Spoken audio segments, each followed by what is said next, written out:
BJP BRS party ఒక్కటే, కలిసే సంసారం చేస్తూ ఉన్నారు. కాంగ్రెస్ ఎదుర్కోవడానికి కలిసి కుట్రలు కుయంత్రాలు పన్నుతూ ఉన్నారు. ప్రజలు అర్థం చేసుకోవాలి.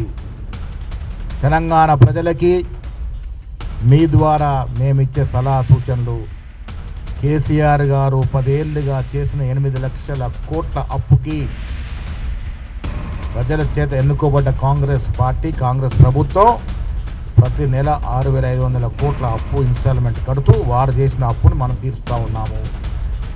అరకొర నిధులుండి కూడా ఏ అంశాన్ని కూడా, ఏ ఇచ్చిన వాగ్దానం కూడా జారవించకుండా మెల్లమెల్లగా అన్ని చేస్తూ ఉన్నాము. దాంట్లో భాగంగానే రైతు భరోసా ఇవ్వగలిగినాము, రైతు రుణమాఫీ చేయగలిగినాము.